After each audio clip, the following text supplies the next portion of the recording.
Hello everyone, this is County Historian Larry Tippin. We've been doing a series on tiny towns and vanished villages of Putnam County. And then during part of the research of the tiny towns and vanished villages, we had some interesting information on the so-called Staley Pickle murder.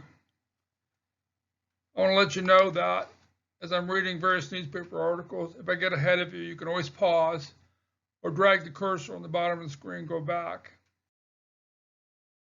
Here's a story as we have heard it repeated in the sesquicentennial of 1966 history of Putnam County. This book was mostly made of interviewing people in and around Putnam County where they related the stories they'd heard, many of which are folklore type stories. And this is one of them. This is the account as we know it. It says on August 9th, 1877, occurred an unsolved murder about 3 miles southeast of Belle Union, where Frank Staley was shot from outside his cabin. He was a bachelor who lived alone. Robbery was probably the motive since his money box was rifled. He was known to always keep his gun handy, and when his body was found, he had a pickle, emphasis pickle, in one hand.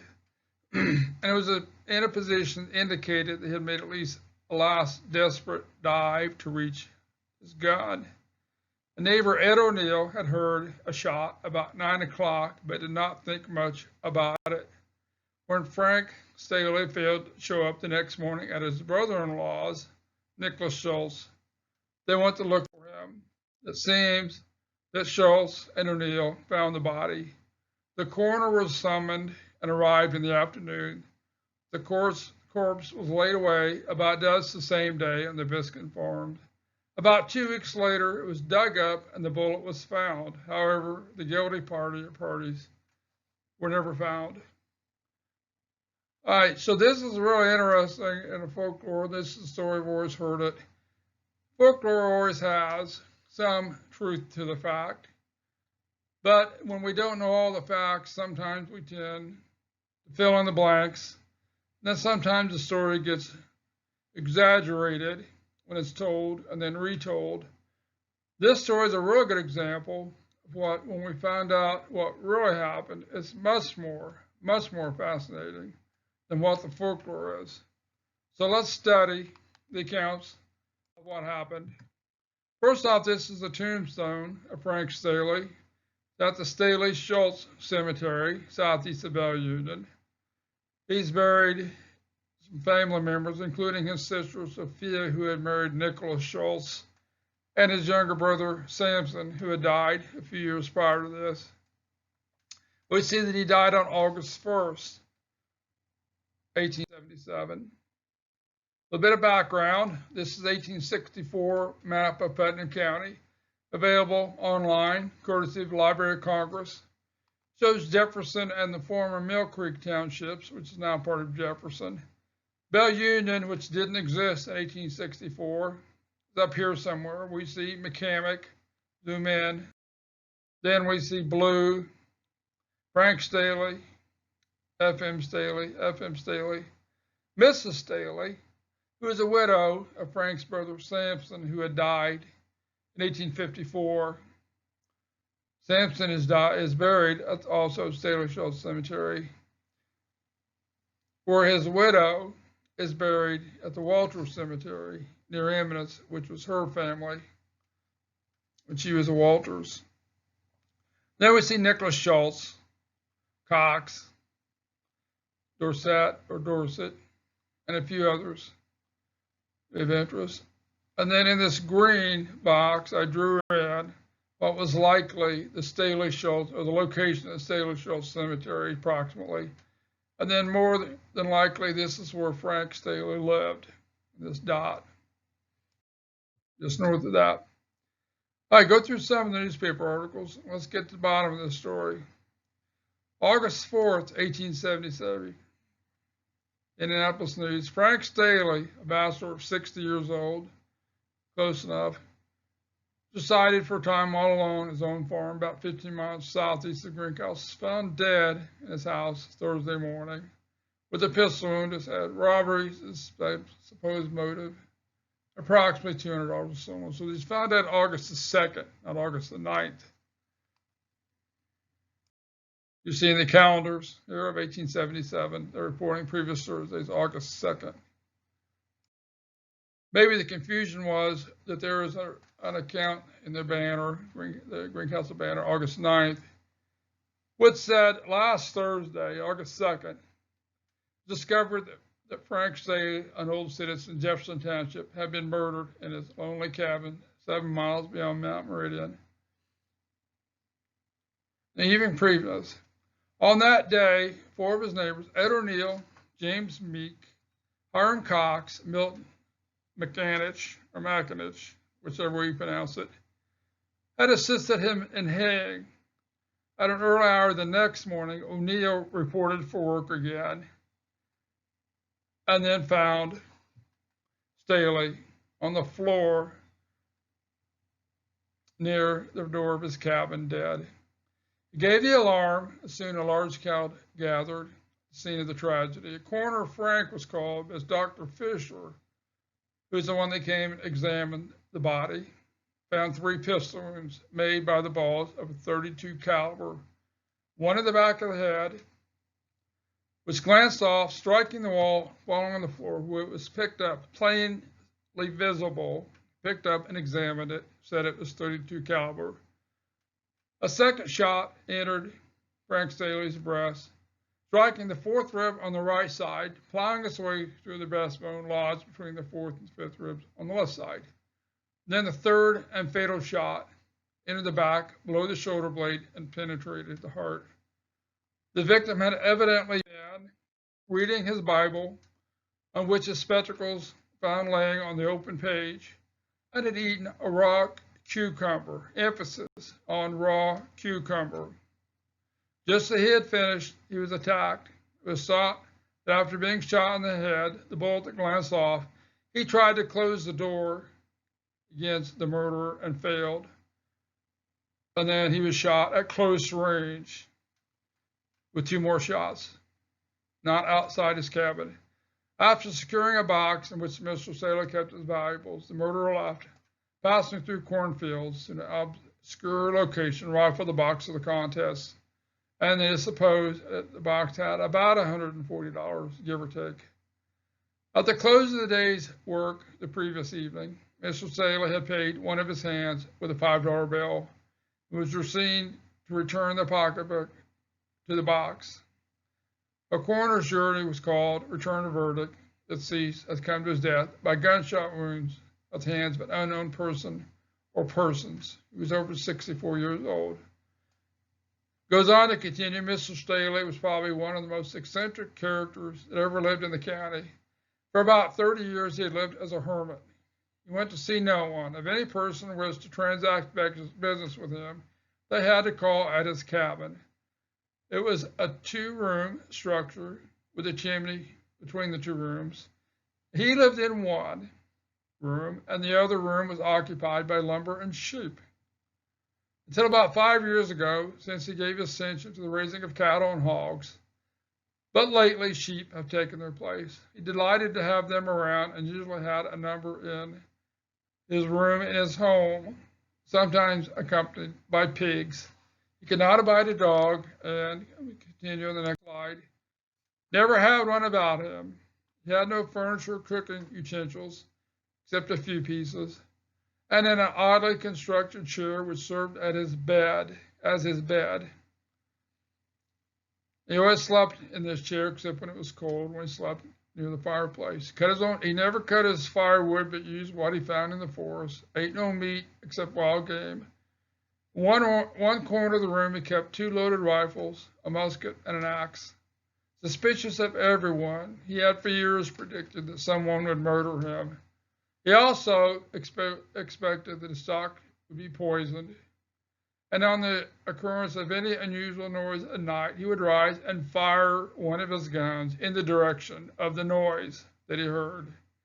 This made the neighbors somewhat afraid of him at night, although he was generally regarded as harmless. Much of his food in the fall and winter consisted of nuts. of which the supply was kept stored in one corner on the floor. Continue on the next slide. He wore little clothing and never changed until it wore out. But in some manner, he kept informed of local matters, always knew the price of stock, was a student of the Bible. Many verses were copied on the wall of his cabin. It was here that he kept his books, his accounts. He was especially fond of an argument related to scripture of the Bible.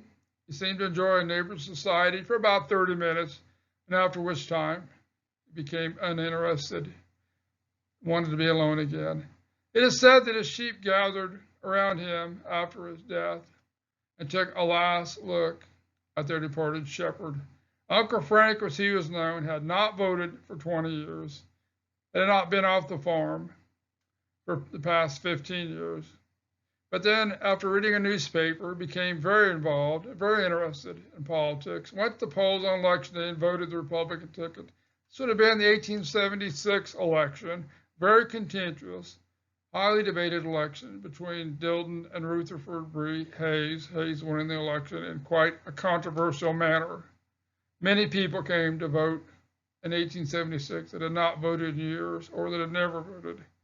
They go on to say some 50 years ago he came from Virginia, then to Monroe County, and then he came to the neighborhood where some of his neighbors lived nearby.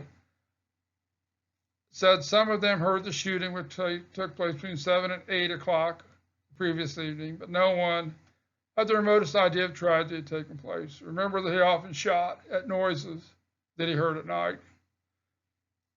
The heirs have offered $1,000 for the apprehension and conviction of the murderer. Finally, this article, again, it's a long article. If you want to go to the Hoosier State Chronicles, you can read it, or you can pause or go back to read more if you like. And then they advanced a couple of theories about why he was so eccentric and so forth. Then also his brother-in-law, Nicholas Schultz, had been his banker and then owed him at his death some money, and so forth and so on. And then attached to that same newspaper article, at the bottom of it, an update later. On Tuesday, ex-Sheriff Stone arrested Thomas Grave and John Smith in Brazil on suspicion of the murder of Staley. They were married men who lived in the pocket of Cloverdale Township, not far from where Staley lived. An update a week later, Graves and Smith had sufficient and satisfactory accounts of whereabouts at the time of the murder and were released. So the citizens of Jefferson Township had great interest in the affair. A large number were present at their examination. But we're not done. This is a very interesting article. I found this actually when I was researching Stumptown. I'll explain Stumptown as we go. Preliminary trial of Greenberry Thompson, completely different person, who was charged with having murdered Frank Staley at his lonely home in 1877. His trial then is 1879, 2 years later. Says a large audience was present from Jefferson, Mill Creek, Cloverdale, and Warren Townships, and quite a number from the vicinity of Stumptown. Edward O'Neill was the first to testify. He had worked for Staley previous to the murder and supposed he was the first to discover the body. Found a box in a fence corner and saw plenty of tracks. The box contained a few papers and notes, a few coppers, and an old pistol. The tracks went through his cornfield, looked like they had been made by a number 8 boot. We'll talk about the boot. Ex-Sheriff Stone, who apparently is leading the investigation, noted the tracks also. Continuing with that article, on cross-examination, O'Neill had called out. Meeks was there in 15 minutes, but McCamick got there before Meeks, coming from the direction of the stable. So McCamick came first, then Meeks, followed by Schultz and Henry Blue. Then perhaps a dozen men then began to hunt for the box, his cash box. Finally, they followed the tracks to a plowed field and about 50 yards from the house. The steps were wide apart as though a man was running as they made the tracks. So forth, so on. And then they talk about the boot and so forth. And also O'Neill testified he had been helping Staley with his hay for his murder. And then he had heard 3 shots the previous evening at about 8 o'clock. It's hardly dark when he heard the shots. The last 2 about as fast as a man could shoot. Thought the shooting was done with a pistol, and he was laying in bed at the time. In other words, it seems to be he's saying there was 1 shot and then a hesitation, and then 2 shots in rapid order. Nicholas Schultz testified next. The brother-in-law of Frank Staley, married his sister Sophia, saw him the day before he was killed and the morning after. He'd kept about, he said, about $130 pocketbooks. No way to know exactly how much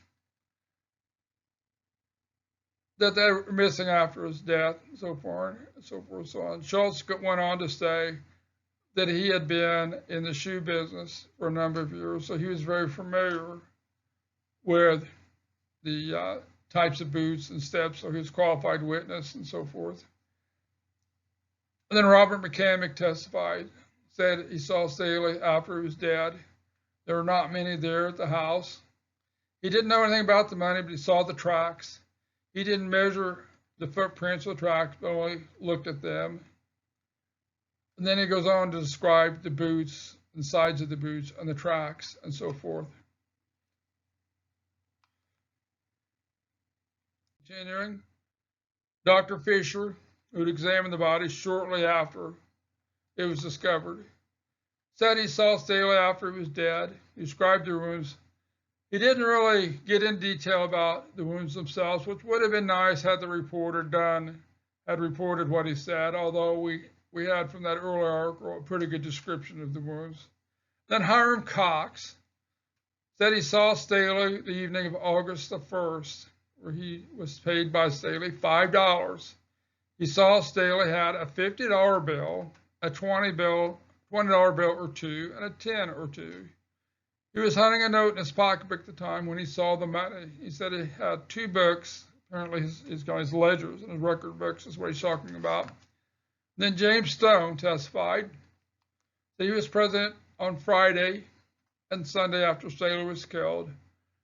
Then he recognized the boot shown in court, saying that he had seen before Frank LaFollow's 2 miles north of Carpentersville, which would be in the area of Rochdale now, but there was no Rochdale in 1879. William Turner told him where the boot was. We took the boot down to Staley's farm, went through the field, so forth, so on, saw the tracks, and then described the boot a little bit more. I'm only giving parts of that article. If you'd like to read the whole article, you can go to the Hoosier State Chronicles, Greencastle Banner, July 10th, 1879. Isaac Weddle then testified, said he kept a general store at Aspie Station. In 1877, he had sold Greenberry Thompson some goods, including some boots. And then some unimportant witnesses were examined. Then in the afternoon, James Turner testified. Said he was 20 years old, had been a good friend of Greenberry Thompson, lived near him in Jefferson Township. The fall of 1877, he, Thompson, and William Seaman, who is now in prison at that time, started the Wabash to hunt work. They went by way of Stumptown, Ashby's Mills. Near the place, Thompson went to a stump and pulled out a pair of boots, which he wanted to sell the witness. He declined to buy. They were put back. He thought they were size 8 or 9. So let me explain this a little bit about Ashby's Mill. Ashby's Mill was north of Rochdale. I'll talk about it in detail in my Rochdale presentation, but it's just across the county line in Montgomery County along the Monon tracks. And south of that was Stumptown in Putnam County, which is about a mile north of Rochdale. And as I keep talking about this stump, I just kind of wonder that if the stump had significance with the reference to the name Stumptown. We'll never know. Continuing, this is still that James Turner, the buddy of Greenberry Thompson testifying that Thompson told him that he believed his sickness previous winter was a judgment sent on him for murdering Staley. So this is a hearsay, third-party testimony. I'm surprised they even allowed it. At another time, he said he knew everything on him, and he wished he would be hung higher than Haman. At another time, he told him that he and his brother killed a man in Kentucky, which was the reason for living that state. The prisoner was at present in jail in charge of robbing a store at Clinton Falls. Since being in jail, he had gone with Mr. Stone, apparently the former sheriff who was in charge of the investigation, to the stump near Stumptown and found one boot, which was the one exhibited in court. At this point, the prosecution rested. The defense announced they had been unable to secure the presence of important witnesses and would therefore offer no evidence. The prisoner was remanded to court, to jail, timed at the court. This was July. But in the meantime, a few months later in October of 1879, the same Greenberry Thompson, accompanied by his attorney, appeared before a circuit court at Crawfordsville to answer the charge of larceny, with 3 different instances of larceny, 2 to do with the stealing of wheat, another accessory before the fact, where he assisted apparently this William Seaman in stealing a horse. But the main point was here, he was convicted and sentenced to prison. One more article. The Daily Wabash Express, September 17, 1882. Greenberry Thompson, inmate, Southern Indiana prison, died on Thursday consumption. He will be remembered as a man who was tried for the murder of Old Man Staley, the hermit of Jefferson Township, of which he was acquitted. He afterwards pled guilty to the charge of grand larceny, was set up for a term of years in Montgomery County. As his term was expiring, he was brought back to Putnam County, where he was tried and convicted of burglary, and he died in prison. So let's put this together, and I'm going to give my interpretation based on these primary source documents of more than likely what happened, significantly different than the folklore that we've heard. The eccentric Frank Staley lived in a 2-room cabin southeast Jefferson Township, probably in the northeast quarter of Section 25. He lived in a 1-room cabin, and sheep and possibly other livestock were quartered in the other room. Ed O'Neill, James Meek, Hiram Cox, Milton McAninch, or Macinich, however you pronounce it, had assisted Staley in hanging on August 1st of 1877. Hiram Cox testified that Staley paid him $5 that evening. Also testified in the trial of Greenberry Thompson, Staley had a $50 bill, a $20 bill or 2, and a $10 bill or 2. In other words, he observed he had quite a large amount of cash on his person. After sundown, the evening of August 1st, Staley was reading his Bible, had just finished eating a raw cucumber. Emphasis on eating a raw cucumber.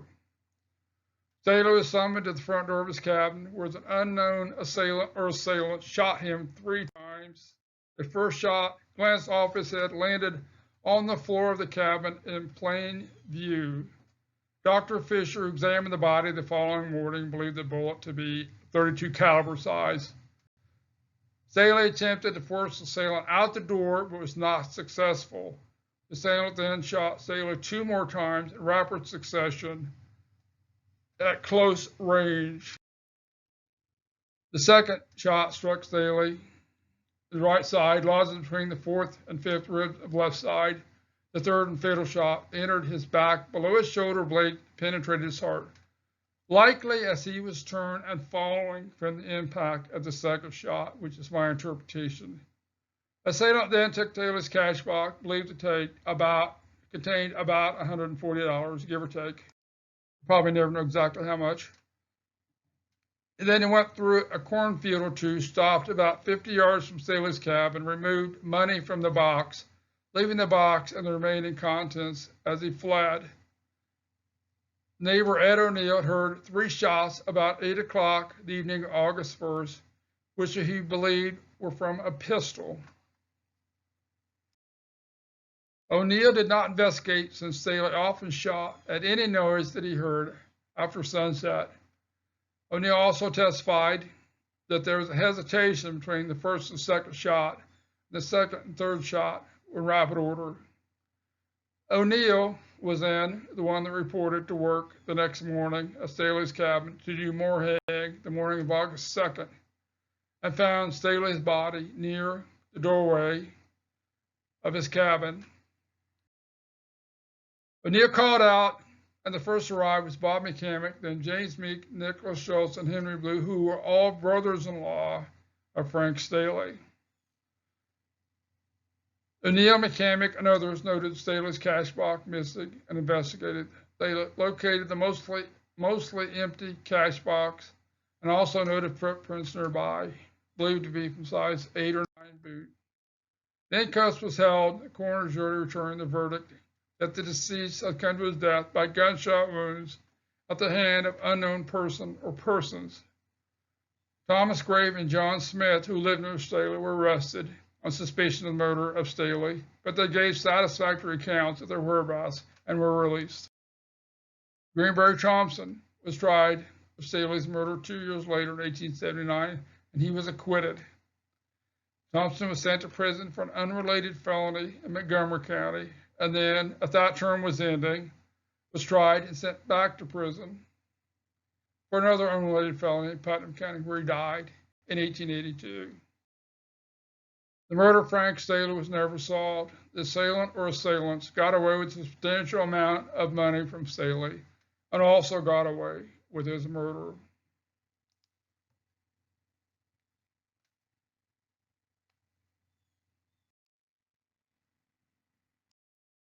There was never any mention of any pickle. In the folklore, he was out the doorway holding a pickle when he was shot, apparently from afar, which was not the case. He had just finished eating a raw cucumber, emphasis. And also, since the .32 caliber bullet was on the floor and visibly in plain sight, there was never any evidence that Staley was dug up in his grave, attempt to retrieve any bullet. So I think we found some interesting insight then into the murder of the eccentric Frank Staley. I hope you've enjoyed this, and I hope you've also enjoyed my interpretation of this crime. Thank you.